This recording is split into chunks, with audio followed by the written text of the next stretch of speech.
আজকের ভিডিওটা দেখে বুঝতে পারতেছেন আজকের ভিডিওটা কি নিয়ে।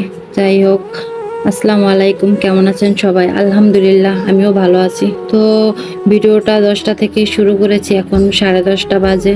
তো ভাবলাম ওষুধটা খেয়ে নিই, তারপরে কাজ করি। তো এদিকে আমি ওষুধটা খেয়ে নিয়েছি, আর ওদিকে ছেলেটা অনেক খেলাধুলা করতেছে, কারণ সারা ঘর খেলনা দিয়ে ছড়িয়ে রেখেছে। তো বিছনাটা ভালোভাবে ঝাড় দিয়ে নিলাম, কারণ আজকে শুক্রবার, এই জন্য সবকিছু পরিষ্কার করতে হবে। আর আমার ছোট বোনই সব করে, ঘর ধর সাফ পরিষ্কার সবকিছু ওই করে। এদিকে এই দেখেন আমার ছেলেটা খেলনা দিয়ে সারা ঘর ছড়িয়ে রেখে, দিনে যতবারই এগুলো তুলবো আর ও ততবারই এগুলো ফেলবে। তো যাই হোক, ওর নানু বাড়ি আসলে হয় ও ঘরের ভিতরে একা একা খেলাধুলা করে, আর ওর দাদা বাড়ি থাকলে তো ও ঘরে থাকে না, সব সময় রাস্তায় দৌড়াদৌড়ি করে। আর ওখানে তো গাড়ি ঘোড়া চলে, রোডে চিন্তা লাগে, তাই এখানে বসে ঘরে বসে একা একা খেলাধুলা করে। তো এদিকে শাপলা নিয়ে আসছি।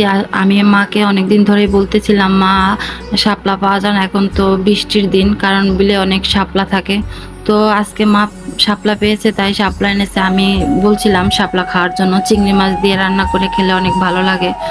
তো আপনারা কে কে পছন্দ করেন শাপলা, কমেন্ট করে জানাবেন। আর এটা তো আমার অনেক পছন্দ, কারণ আরো যদি চিংড়ি মাছ দিয়ে নারকেল দিয়ে রান্না করে তাহলে অনেক ভালো লাগে। যাই হোক, শাপলাগুলো অনেক সুন্দর করে ভালোভাবে পরিষ্কার করে কেটে নিয়েছি। আর এদিকে শাপলা দিয়ে একটা মালা বানিয়েছি। আর এভাবে কে কে ছোটবেলা মালা বানিয়ে খেলাধুলা করতেন কমেন্ট করে জানাবেন।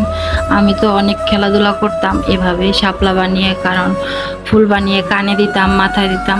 তো নিজে একটু ঢং করছিলাম, আর ছোটবেলার দিনের কথা মনে করছিলাম। যাই হোক, কেমন লাগছে বলবেন। তো এদিকে মা শাপলাটা সিদ্ধ করে নিয়েছে, আজকে আমার মাই রান্না করবে। আর এখানে পেঁয়াজ তেল দিয়ে দিয়েছে, আর সাথে চিংড়ি মাছগুলো দিয়ে দিয়েছে।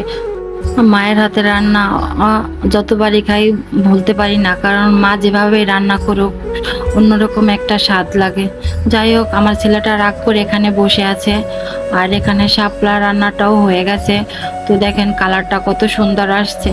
তো আপনারা হয়তো অনেকে খান, আবার অনেকে খান না। এদিকে আমার মা একটা মরিচ গাছ লাগিয়ে, এই মরিচ গাছটা না অনেক মরিচ ধরেছে, মাশাআল্লাহ।